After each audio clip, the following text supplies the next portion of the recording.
I don't know when the muse is going to strike. So what I do is I make an appointment with my typewriter at 9 o'clock every morning. The muse comes sometimes, doesn't come another time. But she said, unless I'm there, it cannot visit. So I need to put myself in a place where the muse can visit. Today we're talking to Deborah Frances White, the host and creator of the Guilty Feminist podcast. Deborah started out in improv. She co-founded the Spontaneity Shop, went on to win awards for her series Deborah Frances White Rolls the Dice, and a best-selling book, The Guilty Feminist, a feature film called Say My Name, which your dad was in. I was going to say that earlier, but I thought this series so far has been so tinged with nepotism. Yes. That I thought I'd leave that bit of information out, but you put it in, so yes, there we go. Welcome to the show where I interview Georgia's famous friends. You should direct. I would love to. In fact, I've got an idea for a play that I actually want to direct myself, and I've worked with some brilliant directors who I'm so lucky to work with. But this particular play, I keep thinking, oh, I'd quite like to direct this one. Yeah. So I do have that as an aspiration, because I've worked closely with the directors and they've all been amazing at allowing that collaboration, and it's a great joy for me to work with actors, and I've been very, very lucky. So yes, I of course want to work with these brilliant directors again. That's its own joy and its own wonderful collaboration, but I also would love to direct Do myself. it yourself as well. And what you've worked in rooms as well, writers' rooms. I love writers' rooms so much. It's so happy for me. Yeah. So I've been in development with my own show in Australia, and I have been so lucky with the production company, the script editor, the writers I've got to work with, and we've had such joyous, productive, brilliant, inspiring sessions. And I've had some writers who pitch some really big, bold, off-the-wall ideas. And what I love about that is I will often go, that's a really big idea for this show, or it's a little bit out there, but can you please keep pitching ideas at that level? Because every now and again, I'll go, it's so good, how do we make this plausible? And I think that I'm quite good at going, okay, I'd believe that if this character was more like that. And then you invent this much more interesting character so that this is believable. But to me, you have to do that work. Sometimes I see a show and I'm like, it's a great idea, but it doesn't ring true. So I want to know what would make that ring true, because I've never seen that before. It's such a cool idea. And I'll buy it if, and then we all collectively do the work to make that truthful. Yeah. And I just love that. And I'm working on an animated feature film for Warner Brothers. Bad Fairies. Bad Fairies. I love that title. It's about bad fairies in London now. Amazing. And it's for Locksmith Animation, who are absolutely brilliant. And so I'm the screenwriter, but animation is so collaborative. And Megan Dong, who's the director, this has all been announced, so this is okay to say, wrote and directed and starred in a brilliant show for Netflix called Center World, which is an animated show that's so imaginative and brilliant and moving and funny and everything. Yeah. And so I'm very lucky to get to work with her and her brilliant mind.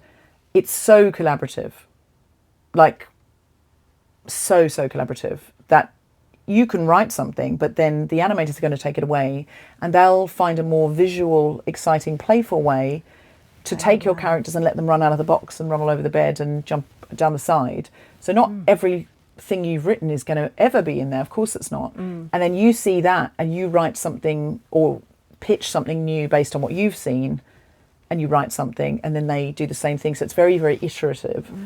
I had an amazing day last Monday. So we watched a screening, which is a sort of black and white, beatboard style version of the movie. Wow. And then we talk about what we think is working and what's not working. And then we sort of hash out the problems and come up with new solutions. And then that will happen again until you, at the point where you're like, okay, we can turn this into a movie. But, at the same time, some sequences have to be in production, because otherwise it's not going to be ready for summer 2027 when it will be in cinemas. Yay. So, so you've got the writers, and watching that screening, how many writers are there? So I'm the screenwriter, but there's another brilliant writer called Zoe who write up scenes, and because on the fly in the office they need to kind of go, well, now we've made a decision that it's going to be like this. Somebody's got to write dialogue, and if I'm not there, if I'm in Australia or whatever, and Zoe's fantastic, she's such a good writer, and she's such a good collaborator, and I adore her so much. And so we are together making this story sometimes wildly different, but it's going in the right direction. Sometimes you go round in circles and you're like, this was better 3 drafts ago, but this is always going forward leaps and bounds. And I've learned so much about the process from this of animation, and it's very different from anything else I've ever done. But Richard Curtis made a movie at the same animation studio called That Christmas, based on some of his children's books, and I know him through Comic Relief and things. And he said to me, it's so different, because I was at the beginning when he was towards the end, and he said, we're casting as we're recording, as we're animating, as we're rewriting. So you're locking in bits and going, okay, we can record that now, but then that might change, so don't animate their mouths, because they might actually say that, so on and so on and so on. So it's a big old strange unwieldy process, but so creative, so imaginative, so very much brilliant. Like your improv background in a way, like all of you coming together and creating and it getting bigger, and it not just being one solo person. Yes. Which must feel like home. It's wonderful. It's wonderful. And when a day's going well, sometimes it can be frustrating, and you think we're never going to crack this over a certain thing, or you think we've painted ourselves into a corner. Yeah. Why have we done this? Should we start again? And then other days, you're just like, we've got it. And the other day we just went, we did it together, very yes and around the room, lots of tennis, lots of fun. We interrogate each other's ideas in a really positive way. Like it's not just like yes and like impro. Like you have to go, but that won't work because of this. And are we going to believe that? Because I'm not sure I believe that then. So we interrogate each other's ideas, but we never, I think what's great is we always make each other feel talented. Yeah. And therefore the idea is nothing special. Where people get into status battles is person 1 will put out an idea, person 2 will go, make a face like your ideas aren't very good, or you aren't very good. Or they don't mean that, but it's read by the first person like that. And then it's like, well, I'm going to fight for my idea because I am talented. The basic thing you need to do, the first thing and the constant thing you need to keep doing, is make other people in the room feel talented. If you make them feel less than talented, they will either get defensive and fight for ideas that aren't what you want, or they will hide their best ideas from you because they're frightened that you will pour water on their fire. Yeah. So you're not getting the best out of people unless you make them feel talented. People who feel talented will be talented and will give you the best ideas that they have. Yeah. When I was a baby writer and I was writing on a show with the showrunner from Cheers, and I was like pitching ideas that were just like, oh no, 21-year-old me, shush. And I'm pretty sure I was just in there because they were like, quick, we need a female. But the showrunner was so good at going, that's great. I think maybe in a bit, but like he would always say how wonderful it was, and then move on. And it's only with hindsight I was like, oh my God, they were all shocking. But even in the bad ideas, because we don't want that, you find something to build on in a way. Why don't we want that? Why isn't that going to work? Oh, maybe it's because we need this, So in a way, a showrunner does need to say that was amazing because we need the bad ideas as well. We need to just see everything. Absolutely. Where it can't be. And it's not true that there are no bad ideas. It's what's true is I've hired people I think are talented. We'll all have lots of ideas that some ideas can be good but not right. Some ideas are, I pitch things all the time where I'll go, what about this? Then in the middle of the pitch I'll go, no, I hate this. This is terrible. And everyone will laugh because I'm an expert juggler. I sometimes drop balls, are compatible statements. All expert jugglers drop things all the time. Some people will come in and they'll go, I know how to juggle 3 balls well, so I'm only ever going to juggle 3 balls because then I'll never drop one and then I'll never be seen as a bad juggler. I want to work with people who are going to go, I want to find out how to juggle 12 fiery chainsaws. Let's go. We're probably going to drop a lot of chainsaws in this process, but let's see if we can be ambitious. Yeah. I'd much rather that than someone who shows me how to juggle the same 3 balls over and over and never drops one. I'm an expert juggler. That's a dropped ball. Those are things that are compatible. as long as you make the people with you feel like expert jugglers and go, here's another ball, throw it into the pattern. Can we do it? Can we do it? Throw it back to me, throw it back to me, throw it back to me. Oh, we've dropped all the balls now. Hilarious. It's creating a state where people can pitch. Sometimes if I have a flat room or something when I've been running a room, I'll go, okay, let's shake this up. 1 minute, shout out ideas that would get us fired. Amazing. And then just get everyone shouting out. Everyone's got those. Shout out. Okay, ideas. Okay, ideas that are going to kill this story dead in its tracks. Like the worst thing this character could ever do. Whatever. And then ideas that you've not yet pitched because you thought they weren't that great, or that everyone would think you were weird. Yeah. Shout those out. Okay, great. And then it gets people in a state where they're safe. Yeah. And this is fun. Writers' rooms, so often it's the same thing. People chatting, having a snack, this level of energy, blah, blah, blah, blah. Like, get people up. Like, we'll do a certain amount of like chat trying to break the story. And then I'll say, okay, let's break into twos. And everyone go off, put these scenes, the ones that we've got, into the order that you think they should go in to create this episode. And you have carte blanche. Do it all backwards if you want. Keep cutting back to whoever's tied up in the basement, whatever it is that you want to do. You have full permission to add scenes you realise now should be there. Take scenes away that you think don't need to be there, that we can just assume and jump. Or whatever you want to do. The only rule is when you come back to pitch it, you have to pitch it as if it's brilliant. Amazing. The thing that gets most resistance is that, oh, don't make me say it as if it's good. Because I don't know if it's good. And I'm like, but how does it have a chance unless you pitch it as if it is? Yeah. Pitch it to us so when we hear it, it's being sold as good. If you sell it like, not really sure about this, don't really know about the opening, but we thought maybe, we're not sure if this is any good, but just if John wasn't, we just thought, why does John have to be a priest? He actually doesn't. It's not really giving us anything. But I know you like it. Da, da, da. Don't pitch it like that. You come in and go, John is the mechanic. He's never the priest. He was never the priest. He's a mechanic. We close up on he's under a car. He's fiddling around down there. But you have to pitch it like, open on, you have to do this. Yeah, I love this idea already. And the biggest resistance I get is, I will do it, I just don't want to act like it's good. And I'm like, but your brain will give you more if you're going, this is amazing. You may find something in the pitch because your brain is being treated with confidence, is being given permission to think of something even better.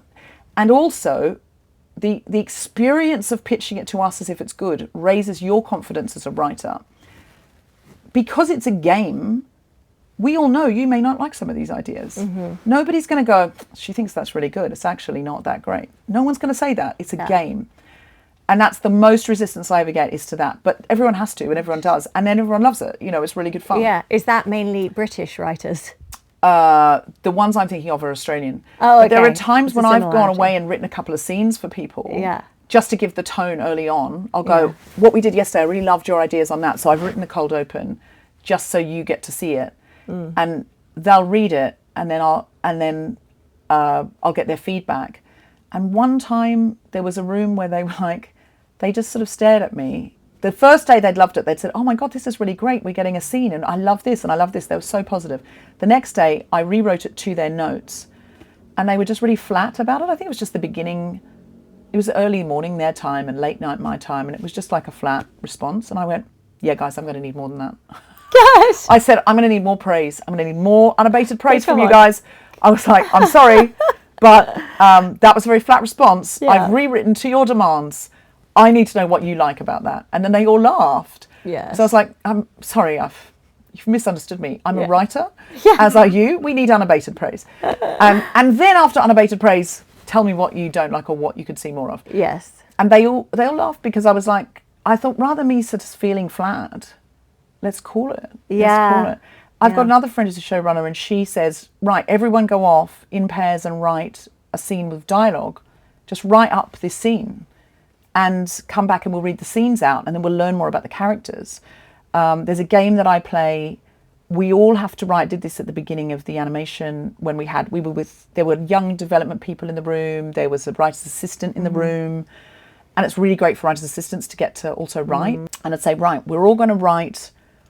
We're going to take 10 minutes and write like a stream of consciousness. Not allowed to take your keys off the finger, or your fingers off the keys, or your pen off the paper, whatever you're writing.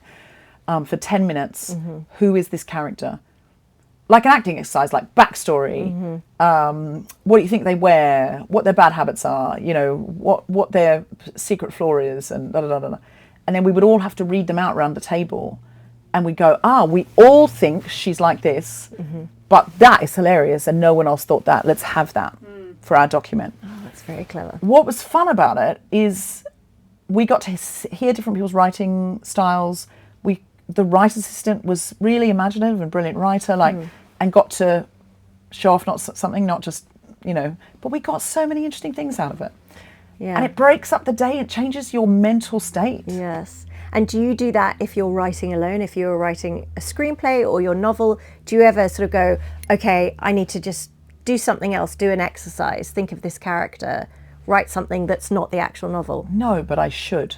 It would help. I should. Because I think that, that's what you miss, I suppose, when you're not in a collaborative environment, when you're just writing solo, are all those moments of fun and play. Really good, but it just puts people in a different state. It ignites different parts of the brain. So when you go back to the conversation, people's brains are firing. Your beginning was the way you started, but you were adopted, and then your parents were moved into Jehovah's Witnesses as when I was an adolescent. When you were a teenager, and then you escaped. So there's a lot of themes of adoption, identity in your work. Have you found writing from that personal experience challenging or more cathartic? Cathartic. Okay. I didn't write about it till I was ready. Okay. I had comedians always saying, you were a Jehovah's Witness, that's so funny, you should do a stand-up show about it. And I was like, there's nothing funny about it, it's so traumatic. Yeah. But then I sort of found what was funny about it, and I went, I've got it.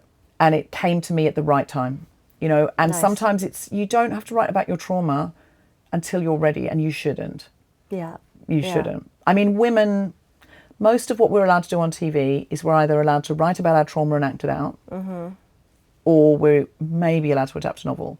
It is very unusual that you can find an exception to that rule. It happens, but it's really unusual. Nearly every show by a woman she's acting out something that's traumatic, that has already happened to her, or she is adapting a novel. Oh my God, I'm adapting so many novels. There you go. How are we going to change it, though? How are we going to change it? I mean, the know. more women become powerful showrunners and then move into another genre, the more it will happen. Step into our but power. But it's not our fault. It's what they trust us to do. Yeah, and it looked for a second like it was changing. Remember when our film was coming out and we had Era 50-50 campaign, and there was a few more female showrunners and shows written by females, and then it just sort of has gone the other way. On that note, one piece of advice to writers trying to find their voice. You will be influenced at the beginning. At first, you might sound a bit like another writer. That's okay. Write, rewrite, write again, live, read, write, live again, read again, write again. It will emerge. You have to trust it. Trust it to emerge. Write as much as you can. Do a little exercise every morning, 60 seconds, a story in 60 seconds, a poem at the bus stop. Write any way you can, any time you can. Be playful.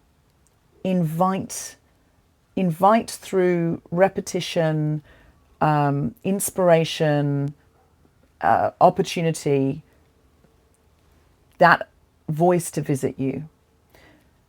I remember years ago hearing on Radio 4 a writer, I can't even remember who it was now, but it was definitely a woman, female novelist. She said, I don't know when the muse is going to strike. So what I do is I make an appointment with my typewriter at 9 o'clock every morning. The muse comes sometimes, doesn't come another time. But she said, unless I'm there, it cannot visit. So I need to put myself in a place where the muse can visit.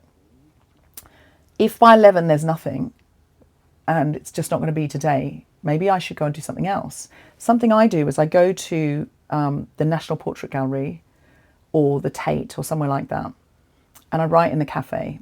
And then after every hour, I go and visit a different room. So I go and visit a room of black and white photographed portraits.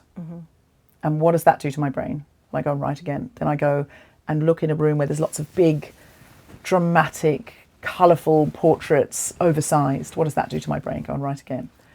And you're inspiring your brain in different ways. You're giving it different stimulus.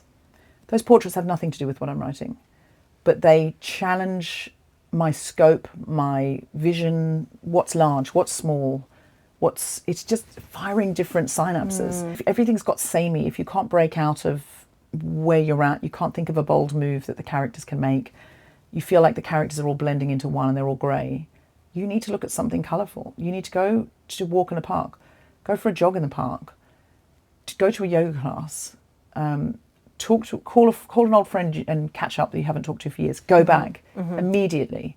Don't go back to scrolling because that'll flatten you out.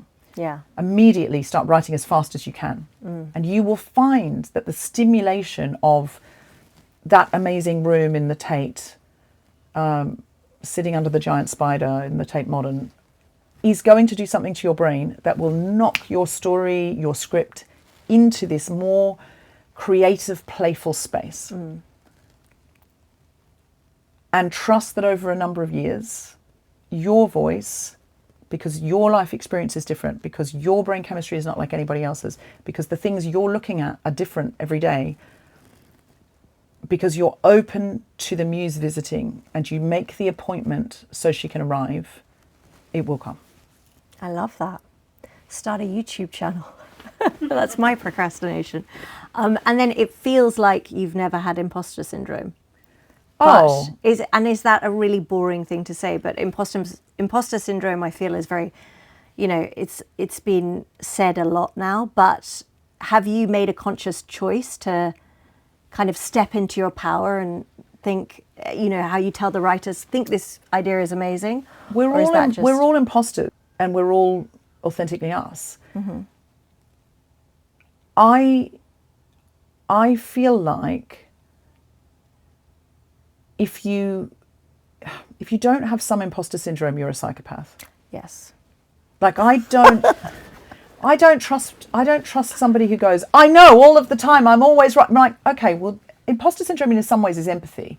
It's just slightly overactive empathy going, checking the room. Are you comfortable with this? Am I leading you in the way that you wish to be led? Am I the person to tell this story? What you can't do is allow that empathy to become so loud, it scuppers the process. Because that is in itself unempathetic, because the room, if you're running a room, wants to be led by the captain of the ship. It doesn't need you to go, I'm going over here. And it's definitely the right place to go. It needs you to go, I'm going over here to see what's there. Follow me. And if you get there and it's not the right place, you go, well, this was an interesting journey, because what we learned is over here is not where we need to go. Who'd like to try over there? You like to try over there? Let's go over there. Right.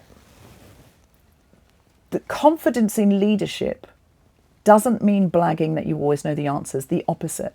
I want someone who tells me, I don't know, but my gut's telling me this. Let's give it a try. I like that. And with notes, just on that, you have to kind of take away the ego and listen to the notes. Like, notes don't upset you, they make you work harder at something. Good notes do. Yeah.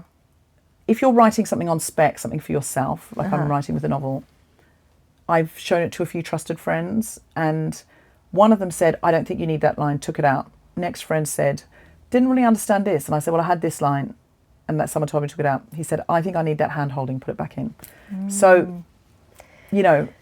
But if you're getting the same note from a number of people, and or a note rings true for you, it could be just one person, but it rings true, it's true. It's what my friend Monica calls the I thought I got away with it note. Yeah. I kind of knew that was a bit, but hopefully no one will notice. Yeah. Someone notices, you're like, damn it, I thought I got away with that. Yeah. I'm going to have to rewrite, blah, blah, blah, blah, blah. It's so boring. So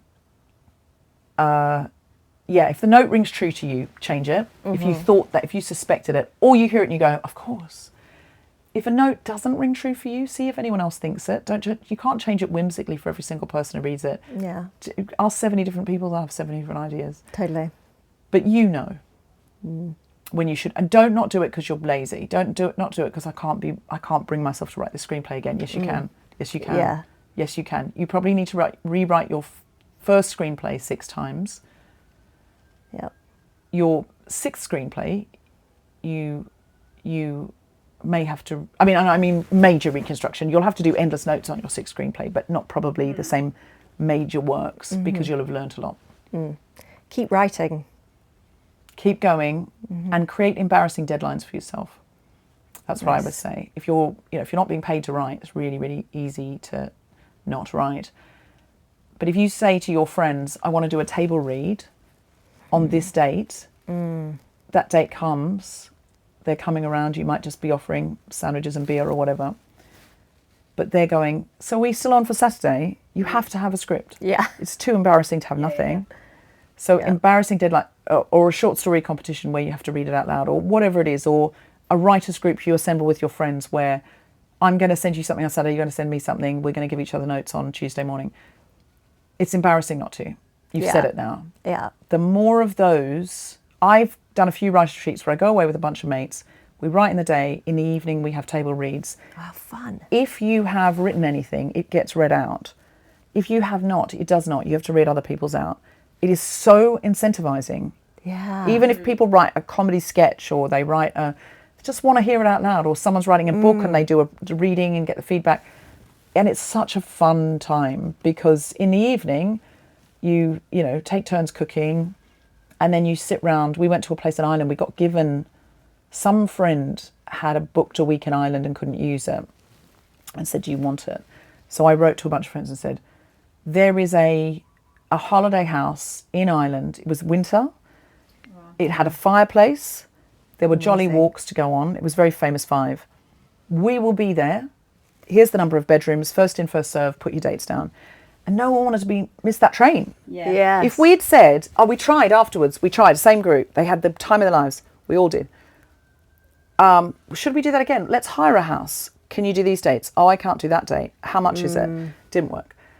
If you basically say, train's leaving the station, I've booked an Airbnb for these dates. If anyone wants to come, however many come, we'll split the costs.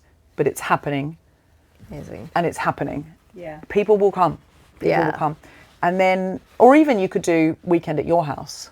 You don't have to you don't have to go away. But Saturday, we're going to write all day, bring snacks. Saturday night, we do the reading. People will come to that. Yeah. And then you can do your mirroring. Body mirroring. See everyone writing. She was as interesting and intelligent and eloquent and articulate and all the wonderful things as I thought she would be. Yeah. Wildly creative chat, but not wanky. That's a magical ability, isn't it? To speak like that without being sort of hateful. It was like she was talking for aspiring writers. So inspiring, Daisy. Aspiring, not inspiring. Oh, I'm so sorry. I wasn't really listening.